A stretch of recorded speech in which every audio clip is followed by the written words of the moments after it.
नमस्कार, news capital express में आपका स्वागत है। बुलेटिन की शुरुआत करते हैं खास खबरों के साथ। योग गुरु बाबा रामदेव के हालिया बाड़मेर में दिए गए बयान की कांग्रेस महासचिव मुनव्वर कौसर द्वारा कड़ी आपत्ति, निंदा और खंडन किया है। बाबा रामदेव का बयान सत्य से परे झूठ पर आधारित भ्रामक प्रचार का हिस्सा है, जो निंदनीय है। बिना जानकारी के इस्लाम के बारे में बयान देना देश में घृणा, दुर्भावना, द्वेष और एकता अखंडता की चोट पहुंचाता है। बाबा रामदेव का यह बयान देश में नफरत फैलाने वाला है और जानबूझकर भ्रम फैलाने वाला है, जो देश हित में नहीं। मुनव्वर कौसर ने आगे बताया कि नमाज नेकी के लिए होती है, ना कि बदी के लिए। नमाज इंसान को नेक आदमी बनाती है। इस्लाम औरत का सम्मान करना सिखाता है, वह किसी भी मजहब की क्यों ना हो। इस्लाम किसी भी महिला या लड़की को अपमानित करने, उठाने की इजाज़त नहीं देता है, बल्कि जो इंसान ऐसा करे वह इस्लाम के मुताबिक जालिम है और ऐसा करना गुनाह है, जिसकी सज़ा इस्लाम में सज़ाए मौत है। वहाँ इसलिए कि आम आदमी ऐसे गुनाह ना करे। यदि सच्चा मुसलमान नमाज अदा करता है तो वह वैसे भी गुनाहों से दूर रहता है, वह जालिम नहीं हो सकता। आप लोगों के प्रशासन से मांग करता हूँ कि प्रशासन खुद संज्ञान ले, उनके विरुद्ध कानूनी कार्रवाई करें, और अगर 3 दिन में इन्होंने कार्रवाई नहीं की तो हम इनके खिलाफ मामला दर्ज करवाएंगे न्यायालय के अंदर, थाने के अंदर, और जो भी प्रशासन तरीके से जो कानून हमें आज़ादी का अपने बोलने का जो वो देता है, हम उसके हिसाब से प्रशासन के तरीके से हम इनका विरोध करेंगे, उनके खिलाफ मामला दर्ज करवाएंगे, कानूनी कार्रवाई करेंगे, प्रदर्शन भी करेंगे और इन्हें पुनर्दहन भी करेंगे। इसी बयान में उन्होंने ईसाइयों को लेकर भी कहा है कि मोहब्बत के खिलाफ बात करके आप ईसाई धर्मगुरु से मिलकर कुछ आगे कार्यवाही को लेकर आगे आएंगे। बिल्कुल, देखिए हम तो बात करेंगे। पहली बात तो मैं आपको बताऊं, मजहब कोई भी हो, दुनिया का मजहब, हमारे भारत तो एक विशाल भारत है और यहाँ पर तो सभी धर्मों के, सभी वर्गों के, सभी कौमों के लोग मिलजुल कर मोहब्बत और रिश्ते से रहते हैं। और कोई भी मजहब बुराई नहीं सिखाता, घृणा नहीं सिखाता। और कोई ये साबित कर दे, मैं तो सारे मजहबों की बात कर रहा हूँ, इस्लाम के साथ साथ मैं सारे मजहबों की बात कर रहा हूँ, और मैं चैलेंज करता हूँ, कोई भी मजहब की किताब पढ़ के कोई ये बता दे कि ये वाला मजहब घृणा सिखाता है, नफरत सिखाता है, मैं अपनी गर्दन कटवा दूंगा। सारे मजहब इंसानियत, मोहब्बत सिखाते हैं, भाईचारा सिखाते हैं। ये तो सिर्फ नफरत फैलाना चाहते हैं, भारत के अंदर गंदगी फैलाना चाहते हैं, जो कि हम लोग नहीं होने देंगे। और हमारे देश के लोग तो बहुत ही अच्छे हैं, मोहब्बत और इसमें प्यार से रहते हैं और रहते चले आ रहे हैं और हमेशा रहेंगे। लेकिन जिस तरह से बयान सामने आता है बाबा रामदेव का, आपको लगता नहीं है कि उनका ये बयान, चूंकि वो एक कारपोरेट जगह से जुड़े हैं, उनको बीजेपी का अप्रत्यक्ष रूप से सपोर्ट भी है, क्या मानते हैं फिर आपके? देखिए, ये बाबा का अपना कारण, बाबा तो क्या है कि अपना जो उन्होंने वादे किए थे, उन्होंने, आप पूरे मीडिया के लोग आप सब मौजूद हैं, बाबा रामदेव ने कहा था कि भाजपा की सरकार बनेगी तो 40 रुपए लीटर पेट्रोल मिलेगा। क्या मिला? अब लोग उनसे पूछ रहे हैं कि बाबा अच्छे दिन कहाँ हैं? बाबा जवाब नहीं देते। बाबा ने कहा था सरकार बनेगी तो 15 लाख रुपए भी देंगे, तो आए किसी के खाते में?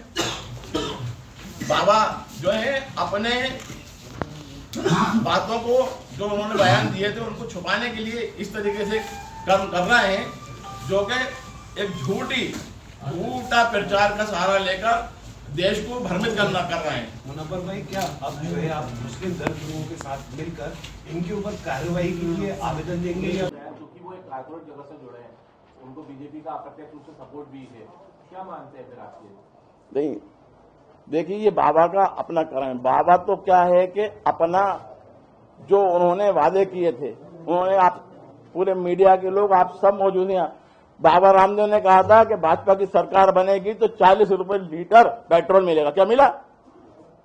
अब लोग उनसे पूछ रहे हैं कि बाबा अच्छे दिन कहाँ हैं? बाबा जवाब नहीं देते। बाबा ने कहा था सरकार बनेगी तो 15 लाख रुपए भी देंगे, तो आए किसी के खाते में? नमाज जो होती है वो इंसान को इंसान बनाती है, नमाज पढ़ने वाला इंसान कभी जालिम नहीं हो सकता। नमाज पढ़ने वाला आदमी नेक होता है।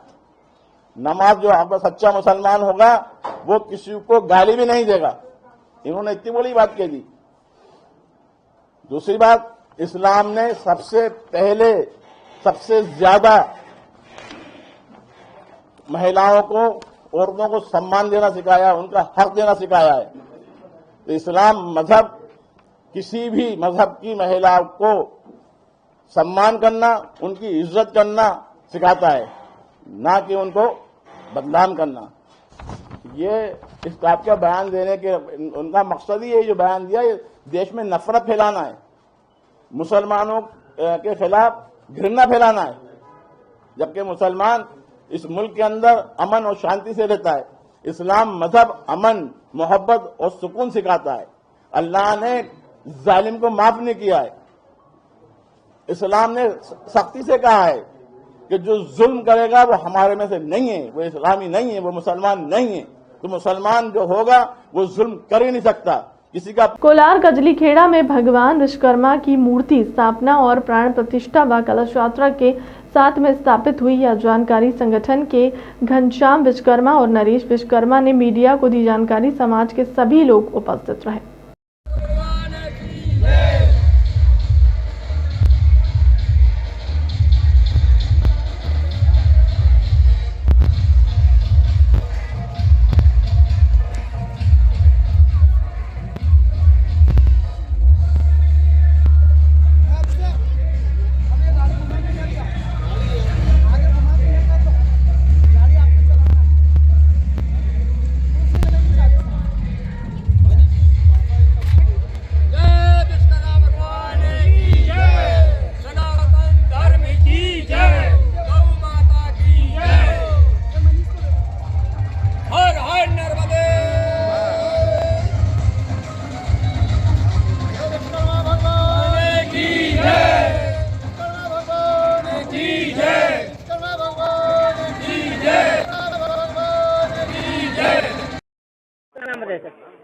घनश्याम विश्वकर्मा जी, श्री गौड़ सर्व विश्वकर्मा सुतार समाज कल्याण समिति के अध्यक्ष घनश्याम विश्वकर्मा जी, गेमखेड़ा भोपाल। क्या आयोजन है? आज अवतार दिवस के उपलक्ष्य में विश्वकर्मा भगवान का जो अवतार हुआ था, उनके प्राण प्रतिष्ठा के लिए काला पानी मंदिर में स्थापना हो रही। शिवालय और विश्वकर्मा भगवान जी दोनों की स्थापना हो रही। बाकी हमारे जो समिति के सदस्यगण और कजली खेड़ा के काला पानी के जो बस्ती नगर के सभी का बड़ा सहयोग है। और इसमें मुख्य भूमिका नरेश विश्वकर्मा जी, घनश्याम विश्वकर्मा जी, निर्भय विश्वकर्मा जी संस्थापक और जयराम विश्वकर्मा जी मंदिर प्रमुख। प्रतिमा आई है, प्रतिमा हम जबलपुर से भेड़ा घाट से लेके आए हम समिति के द्वारा, विश्वकर्मा भगवान जी की और शिव जी की। वहाँ से हम विश्वकर्मा भगवान की मूर्ति लेके आए, 11 तारीख को गए। बाकी प्राण प्रतिष्ठा भव्य कलश यात्रा निकली यहाँ पर, और सभी विश्वकर्मा भाइयों का और बाकी दूसरी समाज भाइयों का भी बड़ा सहयोग रहा इसमें। बोल विश्वकर्मा भगवान की जय। चलो बोलो, विश्वकर्मा भगवान की, विश्वकर्मा भगवान की। भैया ऐसे काम नहीं चलेगा, अपने अरे दे रहे हैं तो थोड़ा जोर लगा ये कारा। विश्वकर्मा भगवान की, विश्वकर्मा भगवान की जय। मैं नरेश विश्वकर्मा कोलार हिनौती आलम से यहाँ आया हूँ, और हमारे समाज का अथक प्रयास था कि यहाँ पे एक विश्वकर्मा जी का मंदिर हो, और मंदिर में विश्वकर्मा जी की स्थापना भी हो। तो हमारी समिति ने और यहाँ के सभी कजली खेड़ा के विश्वकर्मा बंधुओं ने एक निर्णय किया कि अपन माघ सुदी 23 को विश्वकर्मा जी की प्राण प्रतिष्ठा करें, और इसमें सभी का सहयोग रहा। सभी ने कलश यात्रा में भाग लिया, और जहाँ तक है कि हमारी समिति जो भी काम करती है वो पुनीत काम करती है, और सदा पुनीत काम करती रहेगी। सबका सहयोग हमको मिलता है, ये हमको धन्यवाद देते हैं। इस कैली खेड़ा में भव्य मंदिर में भगवान विश्वकर्मा जी का और शिवालय का दोनों का प्राण प्रतिष्ठान हो रहा है और सभी इस आयोजन में आए और सभी ने भाग लिया और भंडारा भी यहाँ पर है। अभी प्राण प्रतिष्ठा हो रही है, पंडित जी अपना कार्य कर रहे हैं। जय श्री विश्वकर्मा भगवान। मैं यही कहना चाहूँगा, सबका सहयोग, सबका विकास। जय श्री विश्वकर्मा भगवान। आचार्य गुरुवार 108 विद्यासागर महाराज के आशीर्वाद से आगामी 18 फरवरी से 23 फरवरी तक होने वाले मजिंदेंद्र पंच कल्याण और विश्व शांति महायज्ञ हेतु निर्याप मुनि 108 अभय सागर मुनि प्रभात सागर और मुनि निरीह सागर महाराज का भव्य मंगल प्रदेश बड़ी ही धूमधाम और हर्षोल्लास के साथ हुआ, जिसमें प्रातः काल की बेला में खंडार सेवा दल, पूजन मंडल, महिला परिषद, महिला रेजिमेंट, गो सेवा समिति और नगर के सभी मंदिरों के पदाधिकारियों ने फतेहाबाद चौराहे पर एकत्रित होकर भव्य अगवानी की। सभी भक्तों ने हाथों में ध्वज लेकर कमल ताल के साथ कतारबद्ध तरीके से नगर के मुख्य मार्ग हर कुंड, पुराना बस स्टैंड, दिल्ली दरवाजा, सदर बाजार, बजरिया मोहल्ला से महावीर धर्मशाला तक रंगोली सजाकर और पाद प्रक्षालन कर आरती उतार कर मुनि संघ की अगवानी की। तत्पश्चात मुनि को श्रीफल और सशस्त्र भेंट कर आशीर्वाद प्राप्त किया।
राठौर समाज की प्रदेश स्तरीय जनजागरण यात्रा गुरुवार दोपहर आज जिले में पहुंची, जिसके रथ में सवार जगन्नाथ आराध्य कर्मा देवी व राष्ट्रवीर दुर्गादास राठौर की रथ यात्रा को राठौर समाजजनों द्वारा कंपनी गार्डन से चल रहे समारोह की शुरुआत हुई, जो कि छावनी झंडा चौक गोपाल मंदिर हाटपुरा से होकर पुरानी कृषि उपज मंडी पर यात्रा का विश्राम हुआ। यात्रा में बड़ी संख्या में मातृशक्ति ने बढ़ चढ़ कर हिस्सा लिया। वहां सिर पर कलश रखकर देशभक्ति गीतों पर झूमी। यात्रा का मुख्य उद्देश्य पूरे प्रदेश में राठौर समाज को जागरण करना। यह यात्रा प्रदेश के 52 जिलों में भ्रमण करेगी। गुरुवार तक यात्रा 36 जिलों में भ्रमण कर चुकी है। बाकी जिलों में भ्रमण कर यात्रा का समापन भोपाल के जम्बूरी मैदान में 19 मार्च को होगा। यहाँ करीब 5 लाख समाजजन जम्बूरी मैदान में शामिल होकर अपनी बात रखेंगे।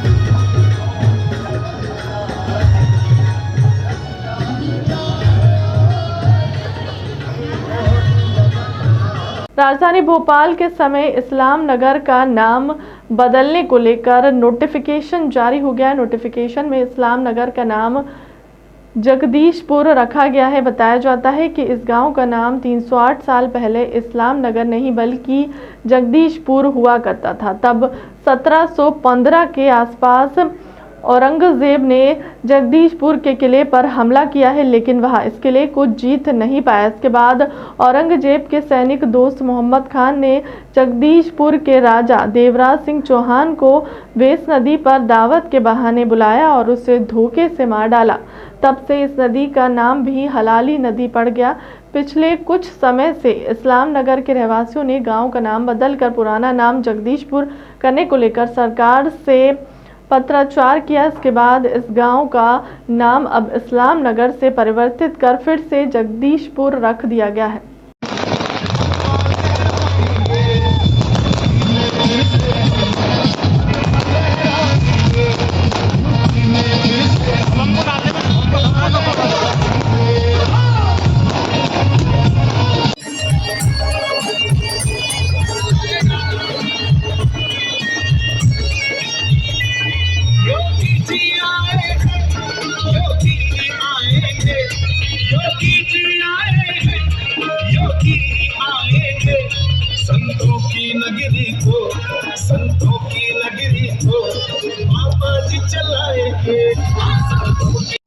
सर, आपके विधानसभा क्षेत्र में इस्लाम नगर का एक गांव था, आज गजट भी हो गया है, गांव का नाम चेंज कर दिया गया है। कितना प्रयास और कितना समय लगा, क्या कुछ कहना चाहते हैं? देखिए, ये लड़ाई तो उसी दिन से चल रही होगी, कई पीढ़ियों से चल रही होगी कि ये जो जिस दिन इसका नाम जगदीशपुर से इस्लाम नगर किया गया होगा, और ये प्रयास उस समय से चल रहे होंगे। जैसे प्रभु श्री राम की जन्मभूमि पर 80 बार हमले हुए और उसके बाद में जो है वे शुभ दिन आया जब भव्य मंदिर निर्माण का मार्ग प्रशस्त हुआ। वैसे कहीं ना कहीं जगदीशपुर का नाम बदल के जो इस्लाम नगर किया गया था उसके लिए लगातार प्रयत्न चल रहे होंगे, जन भावनाएं लगी हुई होंगी, लेकिन वे शुभ दिन आज आया है। और मैं जिस दिन से विधायक बना तब से मैं लगातार प्रयत्नशील था कि इसका नाम परिवर्तित हो।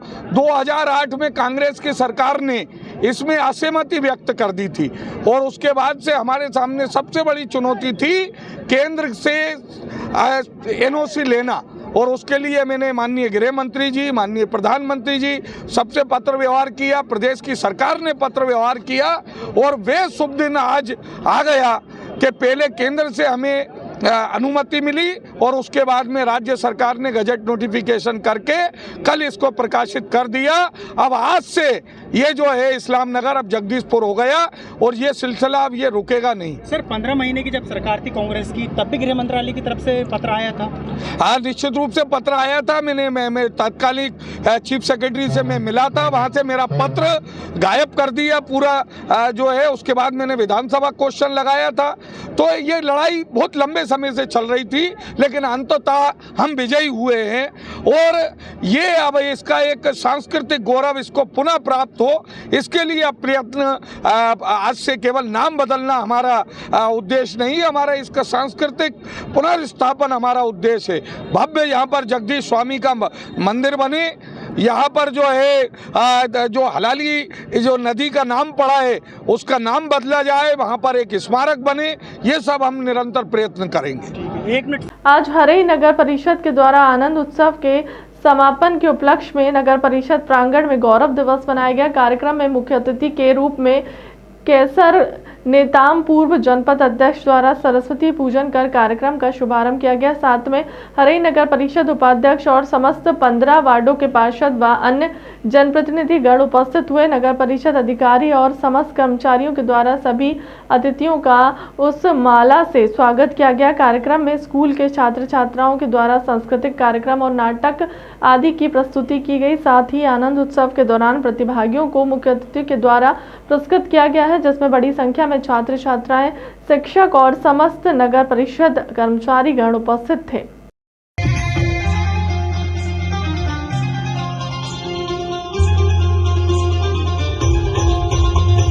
हरी हरी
सीएम और पूर्व सीएम के बीच सवाल जवाब का सिलसिला जारी। आज back to back CM Shivraj में पूर्व सीएम से पूछे 2 सवाल। सीएम ने कहा, मैं आज पहला सवाल पीएम सम्मान निधि से जुड़ा पूछता हूं। कमलनाथ बताए कि उनके कार्यकाल में पीएम सम्मान निधि के लिए जब सूची मांगी गई थी तो पात्र किसानों की सूची क्यों नहीं दी, क्यों सूची लटकाए रखी है, क्यों अपूर्ण सूची दी, क्यों किसानों के नाम नहीं जोड़े गए। ये तो वही बात हो गई ना कि हींग लगे ना फिटकरी, आपको क्या तकलीफ थी। कमलनाथ अपने कहा था कि किसानों को उनके उपज का भुगतान 3 दिन के अंदर किसान जिस तरह चाहेंगे किया जाएगा। भुगतान करना तो दूर, मुझे याद है किसान मुझे मंडियों में लेकर जाते थे, भुगतान तो दूर उनके फसल की उठाई तक नहीं हुई थी। बारिश में कई जगह फसल खराब हो रहे थे, उग रहे थे। आपके सवाल का भी इंतजार हो रहा है। मित्रों, आज मध्य प्रदेश के वैसे हम 80 लाख किसानों के खाते में मुख्यमंत्री किसान कल्याण योजना के अंतर्गत 4,000 रुपए की राशि डालते हैं। उसमें से 2,000 दो किस्तों में डालते हैं। एक संभाग में हम पहले राशि डाल चुके हैं। आज 73 लाख किसानों के खाते में ये 2,000 रुपए की राशि विदिशा से डाली जाएगी। प्रधानमंत्री माननीय श्रीमान नरेंद्र मोदी जी प्रधानमंत्री किसान सम्मान निधि के 6,000 रुपया किसानों के खाते में डालते हैं और मुख्यमंत्री किसान कल्याण योजना के अंतर्गत 2 किस्तों में 4,000 रुपया हम यहां से मध्य प्रदेश के किसानों के खाते में डालते हैं। अगर 10,000 रुपया का हिसाब लगाया जाए तो 5 साल में एक किसान के खाते में 50,000 रुपया सीधे सीधे पहुंचता है और ये हर एक किसान के खाते में पहुंचता है। 1 एकड़ जमीन हो, आधा एकड़ जमीन हो, 1.5 एकड़ जमीन हो, तो वैसे तो सब किसानों के लिए, लेकिन छोटे किसानों के लिए योजनाएं दोनों वरदान है। मैं कमलनाथ जी से पहला सवाल यही पूछ रहा हूं। मैं तो आज किसानों के खाते में पैसे डालूंगा विदिशा से, लेकिन प्रधानमंत्री किसान सम्मान निधि में जब प्रधानमंत्री जी पैसा दे रहे थे तब कमलनाथ जी आपने सारे किसानों के नाम वो मांगते रहे कि जो पात्र किसान है उनकी सूची भेज दो, आप लटकाते रहे। आपका क्या बिगड़ता था अगर किसानों के खाते में प्रधानमंत्री जी का 6,000 रुपया आता। सूची अपूर्ण दी नहीं, आते ही हमने उस सूची को परफेक्ट किया और 80 लाख किसान इस योजना में जुड़ गए। तो कमलनाथ जी ये बताओ कि नाम जोड़े क्यों नहीं थे। अब ये तो ऐसा काम था कि हींग लगे ना फिटकरी, लेकिन आपको तकलीफ क्या थी? दिक्कत यह है कि वो जवाब नहीं देते, इधर उधर घुमाते रहते हैं। आज एक सवाल और पूछ रहा हूं मैं। आपने कहा था किसानों को उनकी उपज का भुगतान 3 दिन के अंदर जिस तरह किसान चाहेगा कर दिया जाएगा। कमलनाथ जी, भुगतान करना तो दूर, मुझे वो दिन याद है जब किसान मुझे ले जाते थे मंडियों में कि ये हमारी धान। शव मिलने से क्षेत्र में फैली सनसनी। आपको बता दें कि रीवा जिले के चोरहट्टा थाना क्षेत्र के नौबस्ता चौकी से है, जहां जेपी रीवा सीमेंट कंपनी के आदर्श कॉलोनी के पास महुआ के पेड़ के नीचे संदिग्ध परिस्थितियों में युवक का शव मिला है। बता दें कि युवक दरमियानी रात्रि दोस्त के बुलाने पर घर से निकला था, जिसका शव महुआ के पेड़ के नीचे मिला। तो वहीं युवक की पहचान विकास साकेत उम्र 18 वर्ष निवासी नौबस्ता के रूप में हुई है, जिसके बाद परिजनों ने हत्या की आशंका जाहिर की है। फिलहाल नौबस्ता पुलिस शव को कब्जे में लेकर पोस्टमार्टम करवाकर शव परिजनों को सौंप दिया है और मृतक युवक के मौत के कारणों का पता लगने में नौबस्ता चौकी प्रभारी मनोज गौतम सहित पुलिस स्टाफ जुटा हुआ है। और भैया का क्या नाम था? भाई का विकास साकेत नाम था। क्या घटना कैसे हुई, क्या मालूम? घटना हुई है ये पता नहीं, शाम को ये घर से गया है, घर से फिर पता नहीं कहाँ गया। भाई को फोन लगाया, पता नहीं उनके दोस्त कोई बोले आओ थोड़ा काम है, तो ये यहाँ से गए। नहर के किनारे वो पड़ा था बेहोश, लगा कुछ नहीं, पेड़ के नीचे था, महुआ के नीचे, तो उसके लगा कुछ नहीं था, सिर्फ पीछे के अलावा सर में लगा था हाँ, पीछे। सर में पीछे। बाकी बोलते पेड़ से गिरा है, लेकिन और खरोंच इसके कहीं नहीं आई, न शरीर में कहीं नहीं सिवाय पीछे के अलावा। सिर्फ नाक से खून और उसको जीभ निकली हुई थी, बस हो गया। कितने बजे की घटना है ये अभी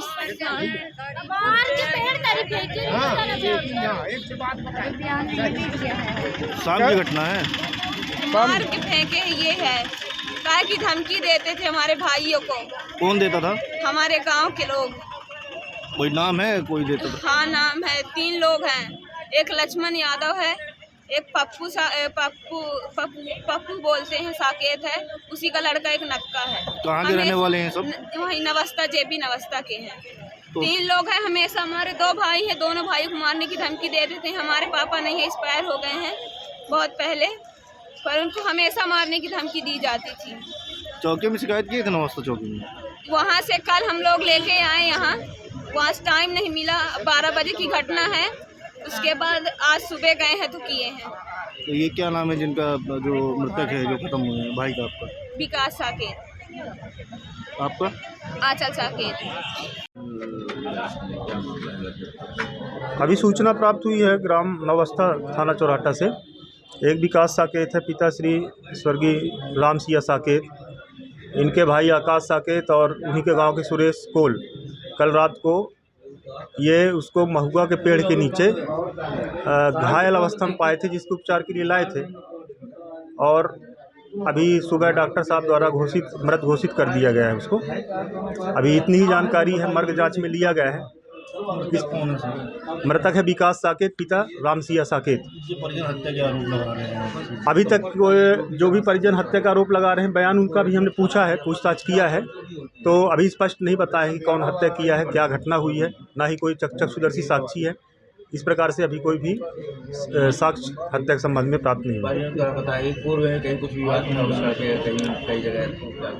नहीं, उसको जांच में ले रहे हैं, अगर घटना होगी तो फिर हम जांच में देखते हैं। अब तक की खबर में इतना ही। बने रहे हमारे चैनल के साथ। नमस्कार।